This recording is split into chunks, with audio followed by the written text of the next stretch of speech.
I think I felt like there was a lot of possibility, and it was just what felt aligned. What did I want to do? And I at the time wasn't really interested in anything that felt like a competition because I didn't want to win. I wanted there to just be space for us all to like show up how we are.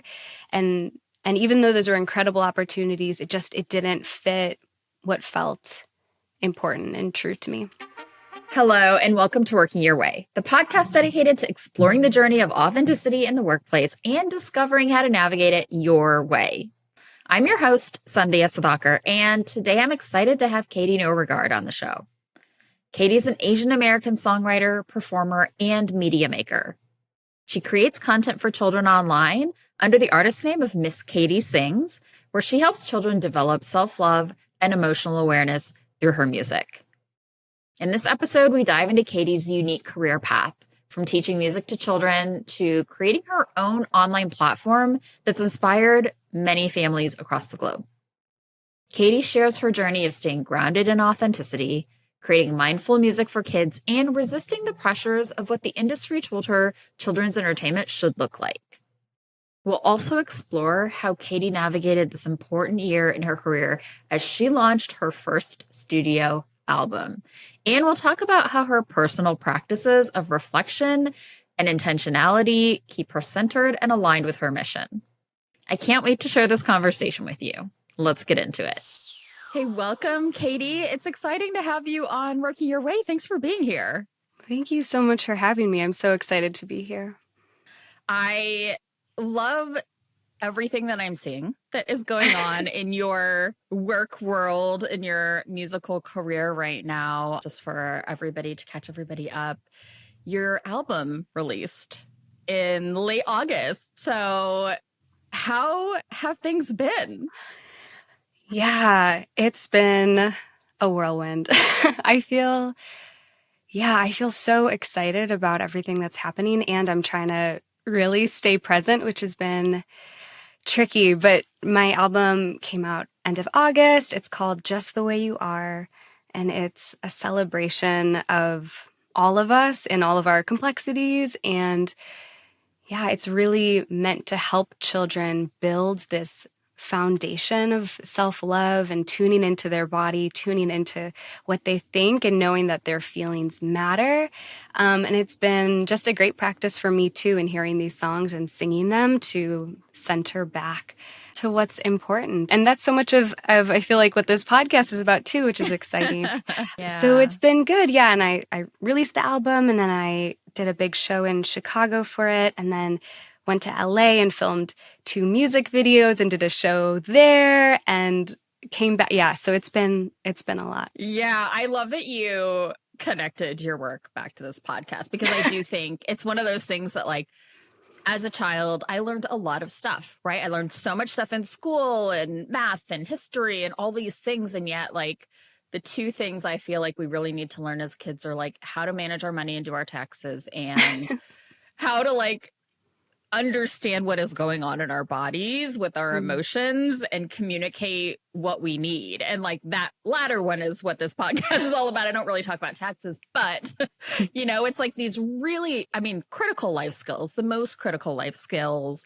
And that really is at the heart of what you do in the education that you provide through your music and helping people recognize that. Yes, I believe it's so important.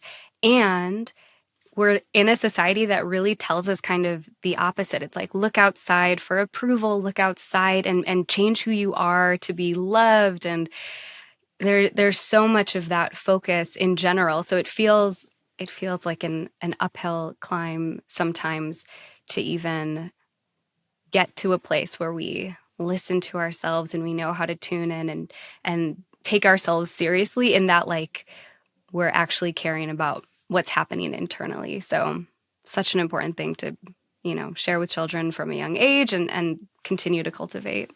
Yeah, it's really beautiful. And I want to kind of go back in history a little bit to talk about how you got to where you are and how you even came to this kind of career move.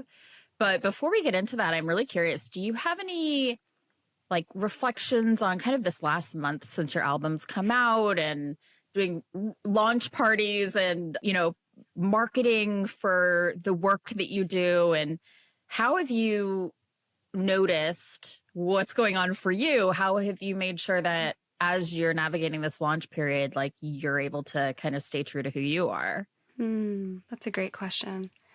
I've been trying to stay really consistent with the things that tether me. Like I have a morning routine that's really important where the first thing I do when I wake up before I look at my phone or turn on a light is I go outside and I sit and look at the sun and I drink water and then I write. I do my morning pages, which comes from the Artist's Way.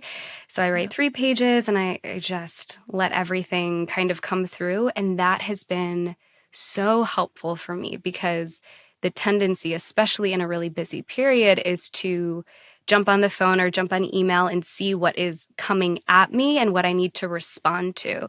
But starting with a really strong place of being at center has helped me tune into myself and figure out what I'm feeling and what I need and what's coming from me before I spend a lot of the day reacting to what's happening on the outside.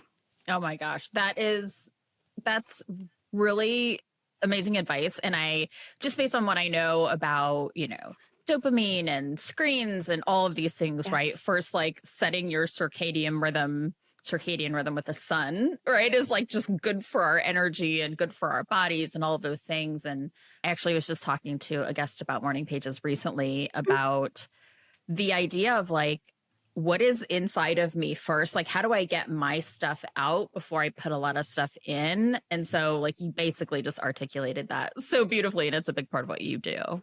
Yeah, it's been really helpful and centering for me for sure. Yeah. How do you stay consistent? Practice. I think Yeah. practice and really committing to what I think is important because it's easy to, if I'm valuing some of these other things more than maybe my morning routine or some of these other practices, then of course I'll do those things first. But yeah, just making sure that I wake up with enough time to do my morning pages, like setting myself up for success in that way has been really helpful. And then it just makes everything else feel less, I don't know, less heavy or urgent when I'm starting my day, yeah, kind of inside myself and caring for my needs. Yeah. By the way, I was asking that question for myself because it's like, help me. Help me stay consistent with my morning routine. So that's great. I just really wanted to share how much I love this intentional way that Katie begins her day. And the last thing that she said, how she sets her day up in this way and how starting her day this way helps everything else feel less urgent and less heavy. And I think this is so important. I know that it's so easy to wake up each day and have your agenda dictated by everything else outside of you that wants your attention. Your work, your family, your kids, general things that come up along with being an adult. Her routine feels like this really grounded way of telling the world, yep, I see you. Just hold on. I'll get to all of that. I'm starting with me first. And this inspired me in a new way. I think, especially for those of us who are very skilled at pulling a lot in from the outside world, whether that be external demands of our time, wanting to meet the expectations of others, or meeting the needs of the people that rely on us. This type of practice is so needed. For Katie, as a creative, this seems especially important, but it's really something that so many of us, including me, really need. Okay, let's get back to the conversation and hear more about how she got started in making music for kids. So I want to talk about how you got into this work. How would you describe what you do and how it's different than what's available today? Yeah, so I make music for kids. And I think a lot of people assume then that I'm either a teacher where I'm in a classroom and I'm doing music education, or they assume that if I do kids music, that maybe I'm really high energy and I'm, trying to just very excitedly get kids to run around and jump up and down. And while some of those things are part of my work, a lot of it is slow and mindful and reflective.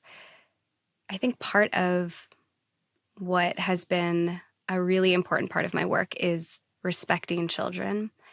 And I think that that's something that probably intellectually a lot of people say, like, yes, we respect children. But what I have found is often adults' attitudes towards children can sometimes be like, they're so cute and they're so like, how funny that they do this thing that, we wouldn't do as an adult because they're just kids. And there is a lot of belittling of children that I think even I fell into growing up. Like, I'm someone who always loved kids. And when I would babysit and, work with children, I always just thought they were very cute. And I still do. But there is Yeah. another, something else that I've learned is just like they are full of great ideas and they have feelings that are important and are valid and deserve to be acknowledged, and their ideas and what they think and their ideas for the world. All of those things are so important, and giving space for children to have agency and assert themselves and not just always telling them what to do.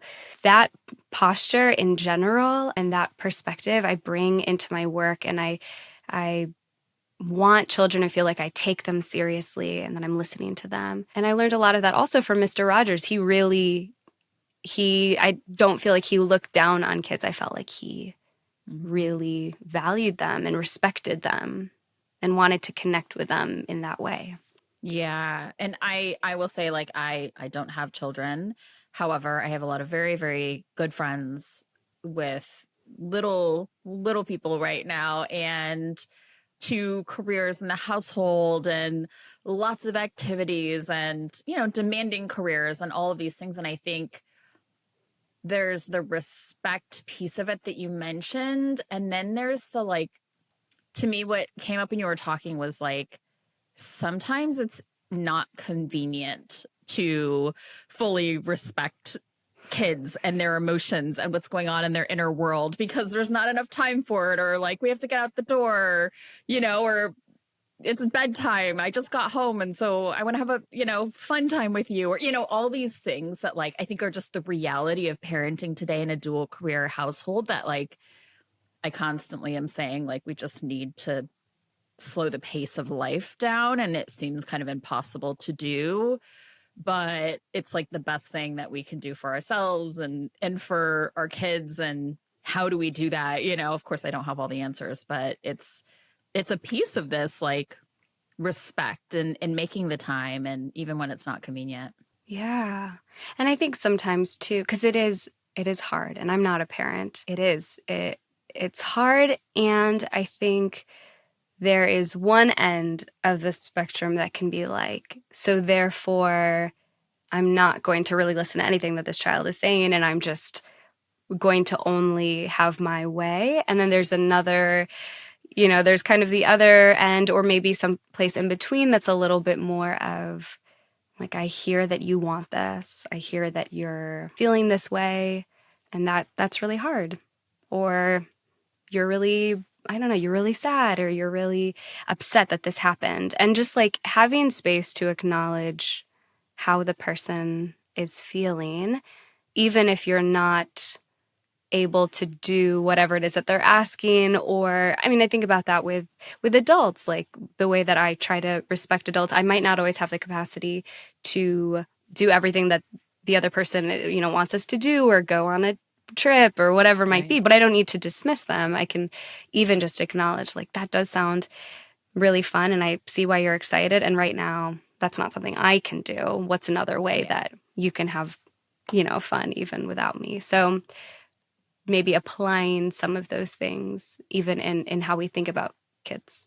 Yeah, totally. And I do think, especially for, like millennials right now, it's like we're all kind of running around trying to figure out what we actually want and need. And it's Yeah. because, growing up, that wasn't the norm, to stop and ask those questions and to recognize that whatever that is that's going on inside of us is important versus like, okay, we have to have, the structure and go to school and do this and, you know, do what society kind of like deems is the way to go about being a kid. So Totally.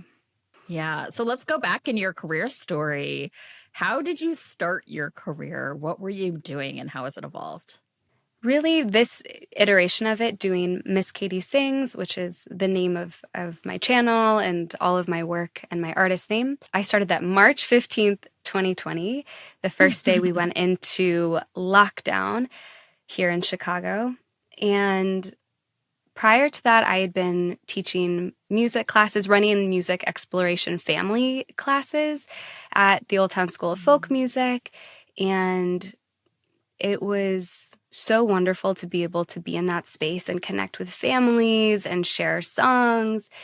And at that point, we went into lockdown. And so I wasn't able to see these families. And I was just sitting at home trying to think of how to spend my day, how to spend this week that we were expecting to just be away for. And I find that some of my best or truest ideas come from when I'm really bored.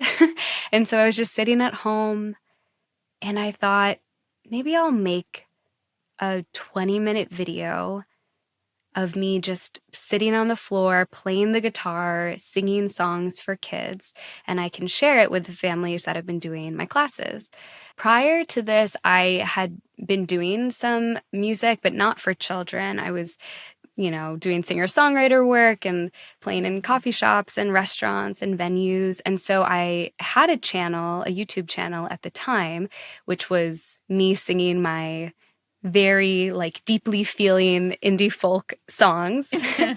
And so when we were at home, one of the families in my class reached out and sent a picture of their child watching a big screen of me playing a song. It was a song from La La Land, I think. I was just playing the ukulele and singing. Yeah. And they said, we try to have class without you. And I saw that and I was like, oh, this is so sweet. But also, I do know music that I use with kids in my class. So why don't I create a resource for that so that they don't just have to watch these other videos of mine? So I made this 20-minute video and I put it on YouTube, just started a channel and emailed it to the families.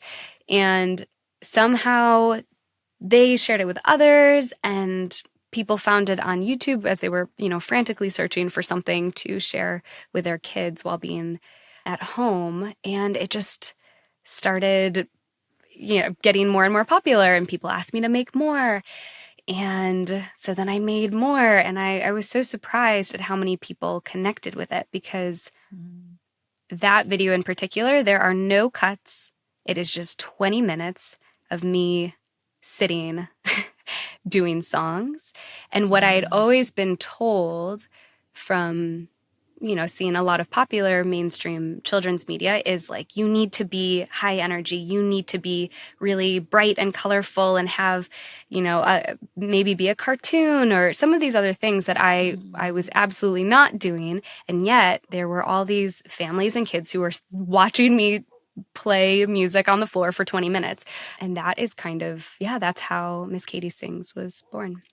Yeah, I mean, even think about, TikTok and stuff like that, where it's people make videos and they cut out the pauses, they cut out when they stop to take a breath, they cut out, and it's like the attention span is so short. In the first half a second, you've got to start talking. You can't even have the, millennial pause before you post your video, right? And it's so interesting because I imagine, you probably got a lot of it has to be high energy, very colorful. Also, kids have short attention spans and all of this stuff. And yet here you are doing this just very real, very authentic, stream of 20-minute music making. And it was captivating for the kids who probably also really missed you and missed your presence. So yeah, absolutely. And I think for people who had never even heard of me before, maybe because it was so different in that way. And I was trying to be very calming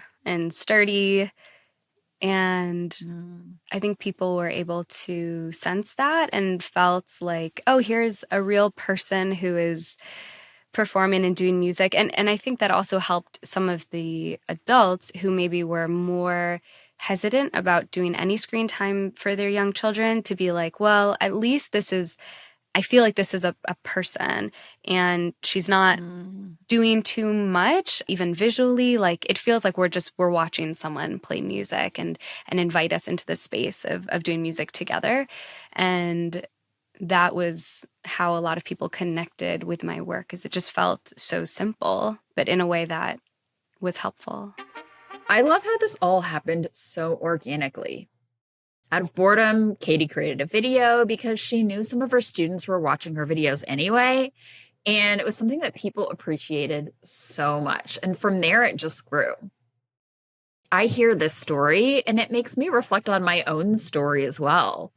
My business really started from one Enneagram workshop that I did while traveling on the other side of the world and just wanting to share something that people were interested in that felt fun to me. Then, like Katie, people gravitated toward it and they asked me for more. I happened to be on a sabbatical when I did this, and Katie was at home in the early days of the stay-at-home order in 2020. And I always come back to this moment for me as a time that I had cleared out a lot of the no's in my life, and that made space for the yeses to emerge. And I think there's something to be said about creating things from this place of spaciousness, that some pretty amazing things can emerge when we actually have that.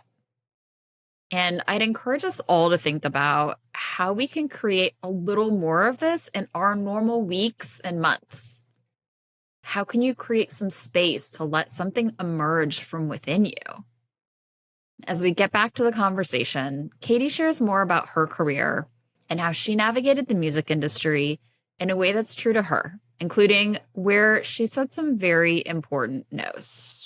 I want to go a little bit before kind of Miss Katie Singh started. And I know you had done a number of different things. You talked about music classes, but even outside of music, nannying or doing improv or doing humanitarian work.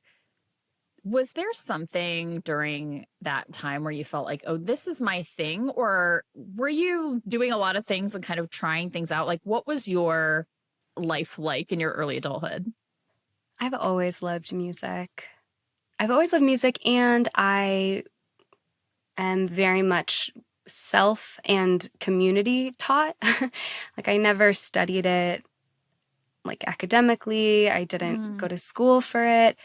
I learned how to play the guitar in middle school by just looking at a chord chart where it told me where to put my fingers, and that's how I learned to play the guitar. And I think because of that, it's just been something that has been so fun and helpful and cathartic for me. So I found myself being drawn to it always, no matter what kind of job I was in. And yeah, I worked in refugee resettlement for quite a few years, and I lived in Chicago and in Toronto, and I lived in Jordan. And no matter where I was always doing music, either Mm. playing with friends or playing at coffee shops. And it was something for me that I was really glad other people connected with, but I could never have predicted that I would do music specifically for kids. And part of that was because my style was very slow and quiet, and I was really drawn to like sad songs or songs that just made you feel really tender. And when I worked with kids, I was much more excited and high energy. And so I didn't really see the two coming together, even though people would often Yeah. suggest it. Why don't you love working with kids, you love music, why don't you do the two together? But I had always kept them kind of separate. But in general, with my whole sort of career, I've always been careful to keep an artistic practice, whatever that may be, or just like Yeah. allow myself to play and have fun and try different things. And in general, I lean towards being quite creative, or like I love learning languages and I love trying new things. And so that was always a part of no matter what I did. Was there a possibility or a dream that, music could be the thing you make a living off of, or was that kind of not a consideration in those days? I totally believed that music could be a thing Mm-hmm. that I did professionally. Not the way that I'm doing it now, but I had had a lot of positive feedback for my music because I started putting up YouTube videos kind of when I was young, but like really when YouTube was starting to come out. So there wasn't a lot of people competing necessarily for the same sort of online space at the time. And even though I was doing covers and I just had an old video camera that I was using to do videos, people would find me online, and I actually got a lot of opportunities through that. So I worked for Fender, which is like one of the largest music corporations in the world. They had found me through a video and asked me to fly to LA and film, be an on-camera host, and teach how to play the ukulele. So that was an opportunity I had gotten. I was brought in to do different shows. People hired me to perform for their wedding, flew me. I got flown to Texas to sing someone down the aisle, like just really interesting connections. I'd been asked to audition for a lot of shows, like The Voice had reached out, The Four, when that came out, had reached out. And so I think I felt like there was a lot of possibility, and it was just what felt aligned, what did I want to do? And I at the time wasn't really interested in anything that felt like a competition because I didn't want to win. I wanted there to just be space for us all to like show up how we are. And even though those were incredible opportunities, it didn't fit what felt important and true to me. How did you get this way? How did you become like someone in, I don't know, I'm imagining a lot of this was in your 20s, right? But how did you cultivate this self-trust as a young person?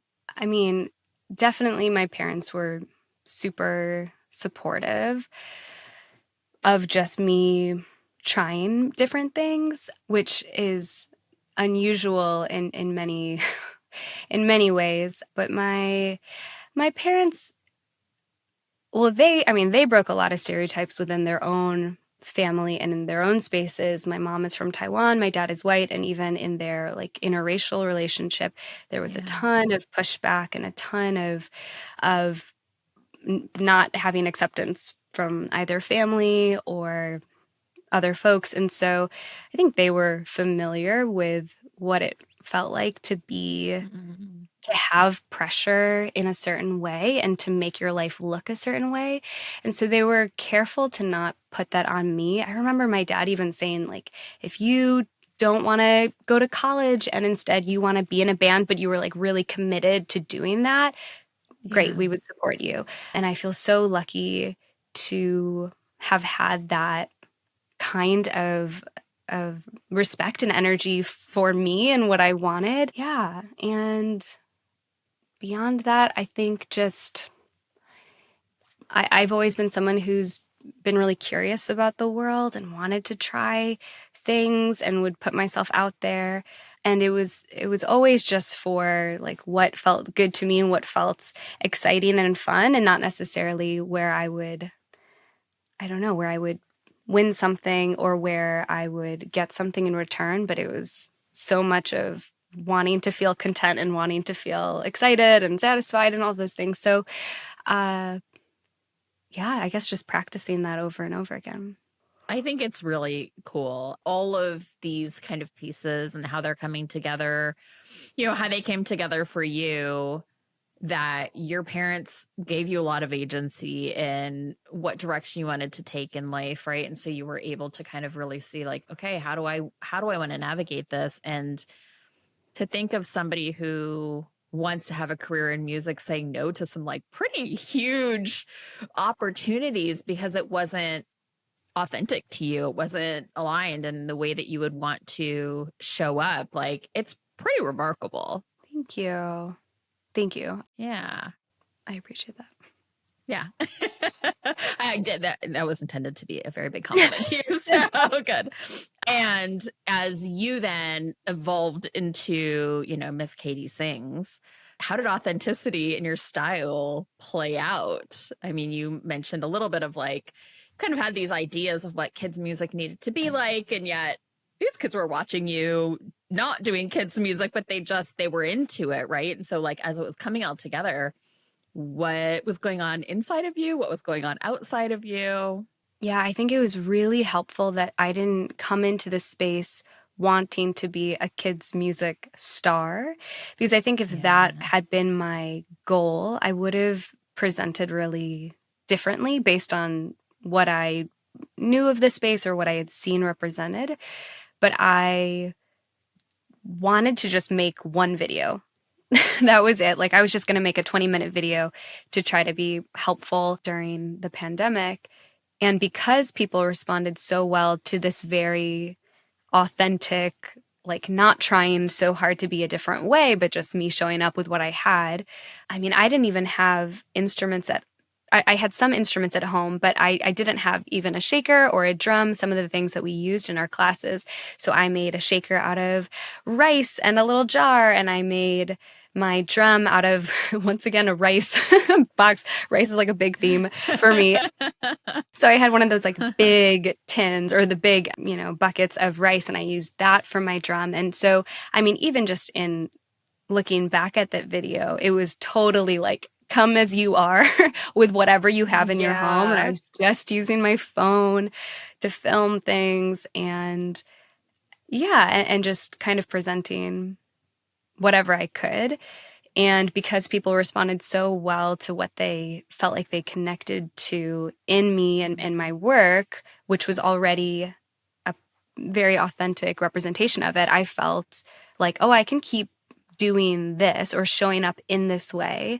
And people are responding to that. So that really helped to build that foundation. And so even though since then, some of my songs have been really upbeat and exciting, and some of them have been really slow or, whatever it is, I feel like I've given myself a lot of permission to Yeah. show up knowing that maybe my music will not be for everyone, or maybe it'll be for certain moments. Like I know there are some families who they listen to my songs like at bedtime or on a road trip or like it's I'm creating this style of content and it's there for anyone who wants it and wants to access it at whatever time of day or in whatever life situation they might need it Yeah. for. And so that has been part of how I've allowed myself to show up authentically.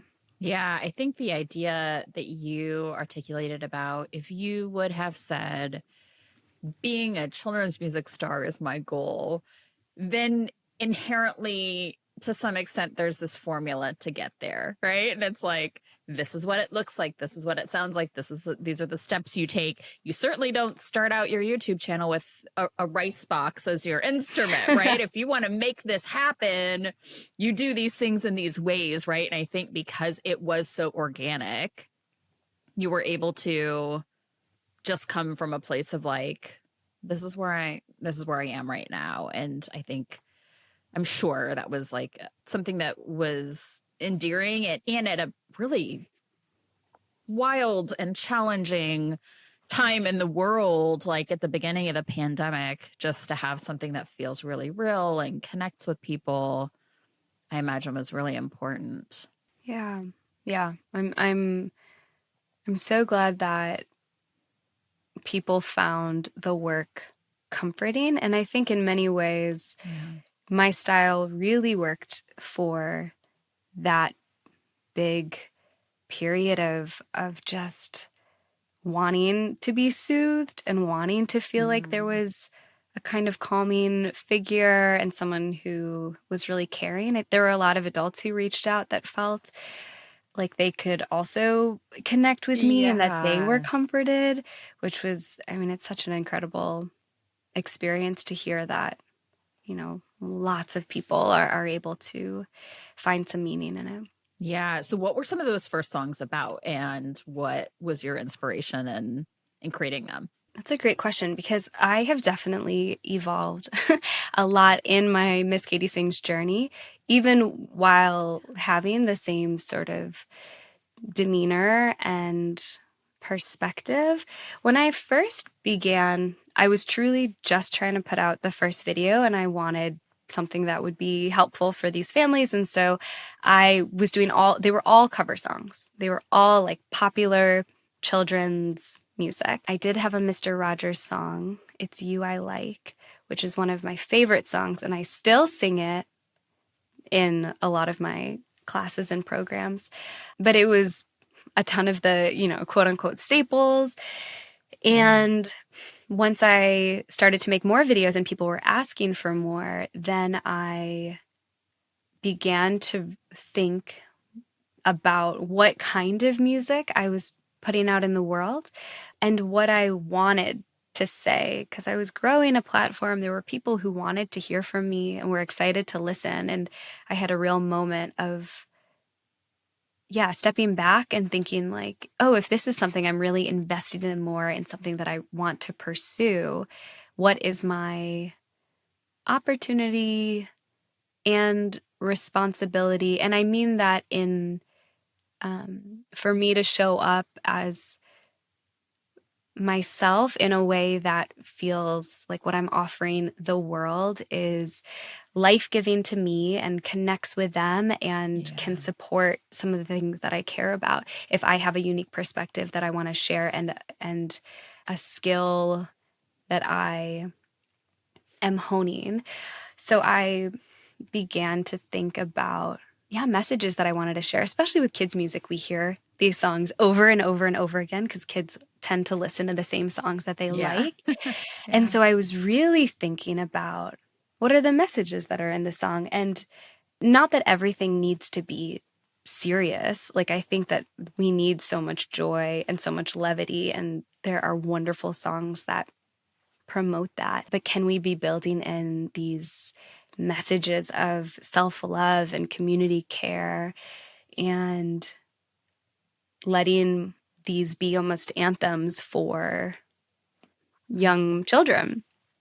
And so after the murder of George Floyd, I was thinking about like, here is such a big topic that we're all like navigating. I mean, race relations in general, but also like what it's like to show up in the spaces that we're in. And all these adults are having conversations in a certain way. And I was thinking, like, how do we, with young children, help to support them in believing that like you can care for the community in a larger way, like you can show up by like when you see things happening in the world that are not okay or happening at school or outside, Mhm. how do you show up? What are the small and big ways that we can all be taking care of each other?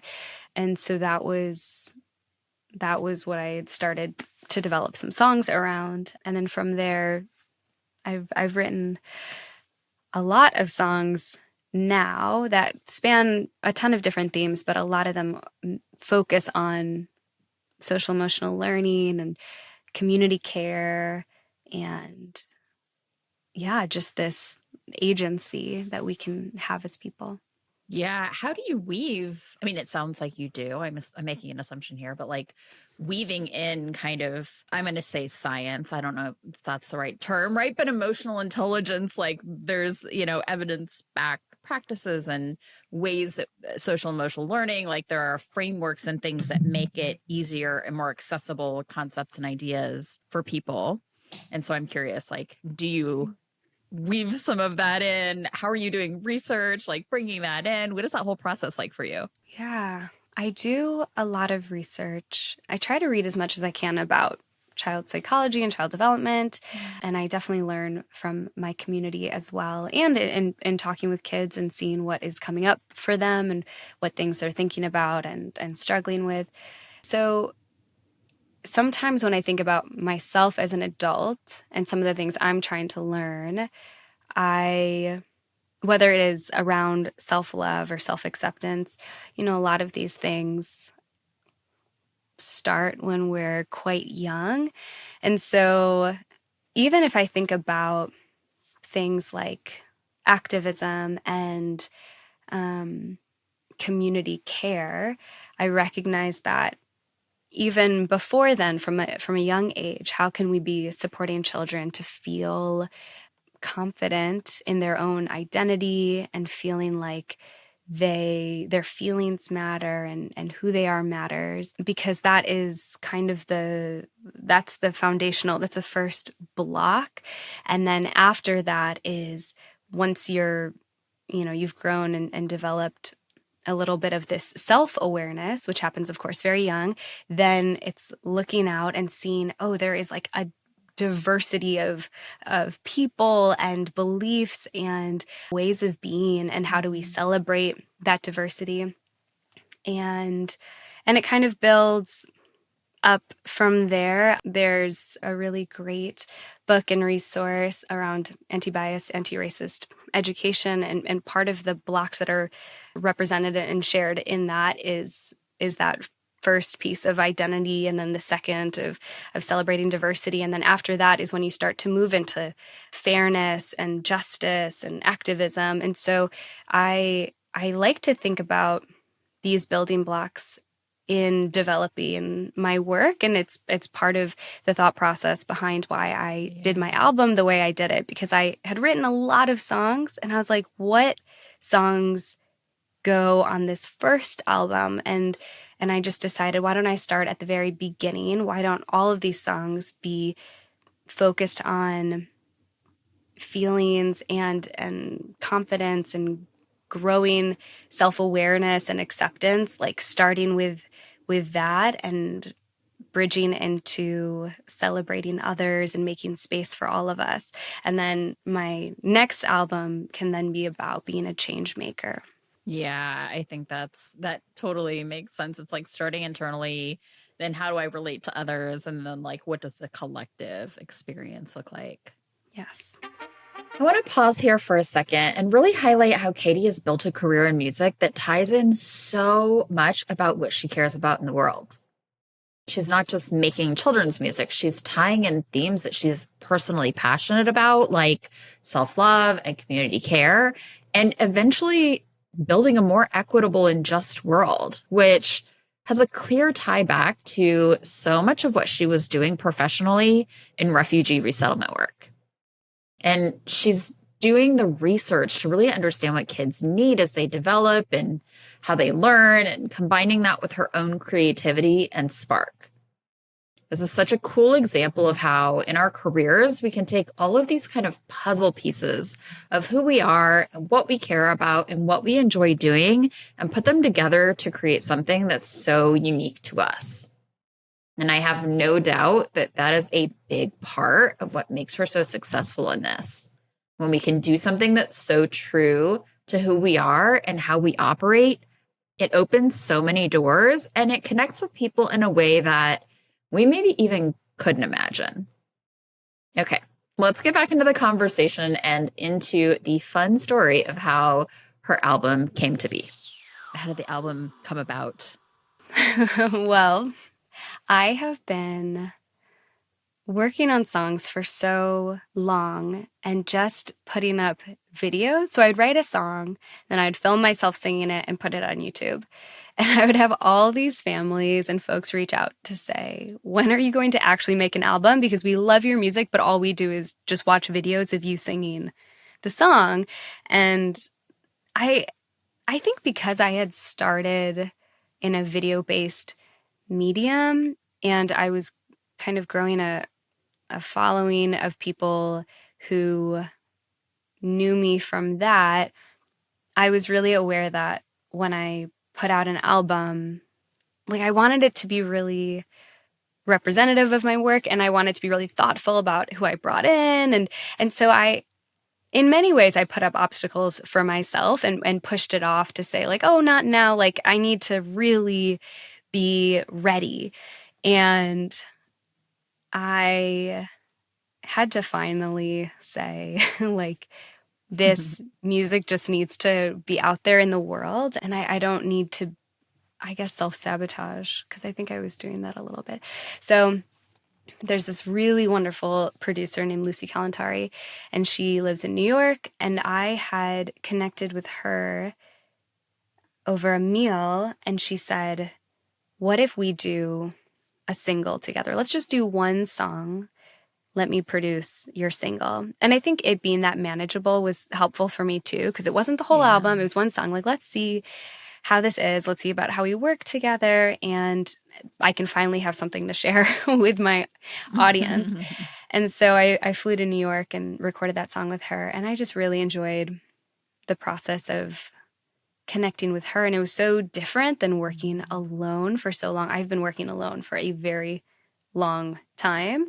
And it is so different to bring another full human being into the space who has their own ideas and their own preferences for how things should go, and see what the interplay and the dance is like. So anyway, after working with her, she was wonderful. I decided to do my full album with her as well.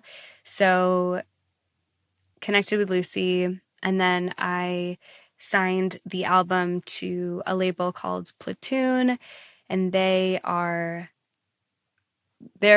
do artist services, but I still own my music ultimately, which is really important to me. They just have exclusive licensing over it. So anyway, I flew to New York and only blocked off, it was I think a week and a half, and we just did all the songs. We did all the recording. And Lucy took it and mixed it and brought in a few other instruments. And then one song in particular was really special and more of an immersive type of listening experience. So we actually flew to Madrid, where an immersive audio mixer there, Roger, he worked on it in spatial audio in Dolby Atmos. And that was a really cool experience too. But it's so much bigger than just me working by myself, which has been very cool and very new. And it was kind of a fast turnaround. Like I went to New York in May to record. Wow. And it came out in August. So it's been really very fast. That's really fast, especially then to be creating with someone else too for the first time. Like, I can imagine that came with some challenges and also with some like pleasant surprises and Totally beautiful moments too. So how did you work through the great things about collaborating and the challenging things about collaborating? Well, Lucy is wonderful, and she's very open, but she still has a strong point of view. Yeah. And I felt like that was helpful for me, because if I had had a really more aggressive producer, I think it would have just been more challenging. But she was very respectful of my ideas and my process, but she would also push me. And I think that was really good, because she, listened to all of the songs and how they were in my like original version. And she would say things like, okay, well, this song sounds kind of like this song, or it's like in the same key. Could we maybe adjust it and make it higher or lower? Or what if we took this approach or this type of like cadence? And that stretched me out of my comfort zone for sure. And she was able to see things in a way that I hadn't, because I lived in these songs for so long. And it was really beautiful to have her come and bring her perspective. And there were points where I would say, I don't want to go this route. And there were some where she would say, like, trust me. And I did. And I'm so glad with how it turned out. But there was a lot of mutual respect that was super helpful. Yeah. And in general, just like allowing these songs to be their own entity in a way where it's like it can take shape as long as the intention of what's behind the songs is there and preserved, which Lucy was really great about, then I feel comfortable with how we go forward. Like, so it's not just for the sake of making it faster or slower, but will this approach to how the song is arranged bring the message out further or allow it to resonate in a way that felt true? So that was really important to me. Yeah, I love that. I mean, to me, it sounds like she was absolutely the right person to work with. It was a good fit. And like, you do what you do really well, she does what she does really well. Sure. And to your point, like effective communication is about how do you get your message to land in the most effective way possible. And if it looks like a key change, or if it looks like a shift in lyrical story here or there, then it's like, okay, this is still in service of what you're trying to accomplish. Exactly. Yeah. Yeah, I love that. So, what looks like growth, progression for you? How do you want to grow and evolve? Like, first as a person, not necessarily even in your music. Yeah, growth to me feels like, I mean, by nature of it, there is probably a leaning into some level of discomfort enough to expand. Mm, And yeah. I think about caterpillars and being in the cocoon, and for them to, and I guess that is a transformation that's even beyond just growing, but there comes time where it is an uncomfortable, sticky, like expansion of trying to like open these wings and move out of this cocoon, and it's not always easy and it doesn't always feel great all the time, but it feels Yeah. true, or it feels like the right step. It feels brave. And so Mm, I'm always listening to try to hear that in myself. yeah. And I think in tandem with that, a lot of journaling and processing and somatic work and things where I feel like I can allow myself to show up to grow instead of preventing my growth because I'm afraid or because I don't want rejection or whatever it might be, to be like tending to myself and listening to myself to know when something is, am I pausing because it doesn't feel aligned, or am I pausing because I'm scared, or whatever that might be. So it's a lot of tuning in and a lot of being curious about myself and curious about Yeah. the world. Yeah, I think there is this really interesting nuance discussion, and it happens everywhere. It's happening, for you right now, it happens in, for a female executive in a corporation of how do I distinguish between being inauthentic or not being true to myself versus the discomfort of growth, the discomfort of change, of acting differently or showing up in a different way. Mm. And, where is it in one bucket and where is it in the other? Yeah. And it's hard, I think, sometimes to know if you haven't practiced it, but I think ultimately I think everyone can find it. And part of it Yeah. is getting yourself in a place where you feel and are able to be calm enough to really hear that inner voice, because otherwise it's so reactionary. And that's been important to me, having like a practice where I walk and where I write and allow my mind to kind of wander and see where it goes to and what things seem interesting, what things feel like they're kind of calling to me, like it feels like a life-giving, interesting thing to pursue versus doing it for any other reason. That's been important. Yeah. Yeah. I love that. Well, I think that's a really beautiful note to wrap up on. As you move forward, just one more question. How will you define success? Hmm. Oh, I think about this a lot. I think about the idea of success a lot. I think it's alignment for me. What Mm, if it feels like the thing that I'm doing or the thing that I'm pursuing or the goal that I have is in support and connected to my alignment and my integrity, then that feels like I'm moving in the right direction. And that also feels like an ongoing practice, because a yeah. lot of Yeah. times I feel like with success, sometimes people think of, oh, once I hit this goal, then I will be successful. And I don't think that ever I don't think that people always feel satisfied either way once they hit a Right. certain, milestone or whatever it might be. Right. So it's kind of this checking in and this regular practice of, am I staying aligned? Do I feel like I'm still myself, whatever that might be or feel Right. like?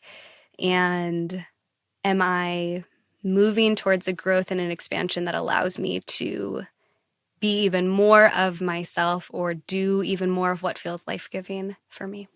Amazing. Thank you for that. And thank you for coming on and sharing your story. And congratulations for the album being out and being able to reach so many more people and kids who need to hear the messages that you are sharing. Thank you so much. And thanks for having me. This has been so great to talk with you. I love this conversation and hearing about a world that isn't the day-to-day experience of working inside a company, but also about her story of truly building an authentic career. Katie is working her way in creating children's music that impacts kids in such a positive way and might even be creating the next generation of change makers.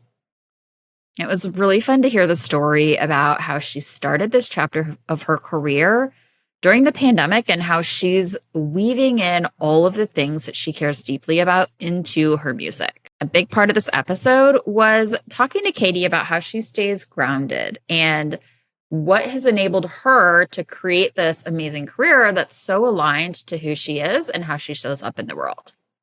So I just want to offer some ideas or thoughts about this. And we had talked about this a few times in a few different ways during this episode. But the question that I come back to is, how can you get and stay connected to yourself? When we can do this, we have this opportunity to let things emerge from within us, like Katie was able to do with her music, or how I was able to do with the workshops that I'm now doing with teams that started in a foreign country.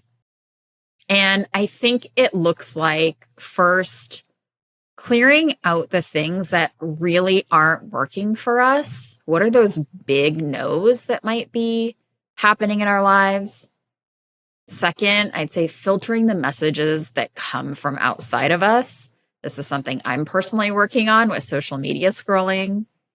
And the third thing I would say is making enough space to connect with what's inside of us already. I'd encourage you to integrate some way of making more space for that connection. And I think that it's possible to do this in small ways and in big ones. So one small way that you can start to do this is you could have a daily practice. And this is really all about finding a way to connect to your inner voice. Maybe that's journaling or free writing or this practice of morning pages that we mentioned. Or it could even just start by taking a walk or going on a hike and not listening to a podcast or an audiobook while you do it and just being with your thoughts and emotions.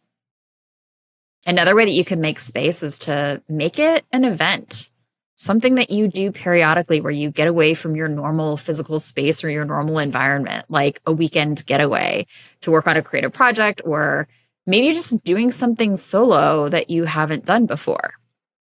Julia Cameron, who's the author of this book, The Artist's Way, that's come up a couple of times in this podcast in general, but definitely also in this episode, suggests something called an artist date, which doesn't have to be artistic at all. It's simply a weekly solo activity to explore something new. Could be taking a class, could be frolicking in a park that you've never been to, or even just trying a new food. The idea is to do it solo and to do it with intention.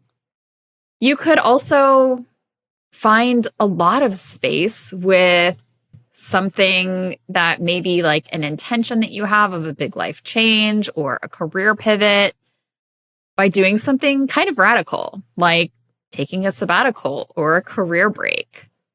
Now, we just released a 2-part episode on this. So if you're curious about a bigger change and really making some space for something to emerge, I would encourage you to check out episodes 46 and 47 to hear more about taking intentional time away from your career and the ways that you could benefit from that.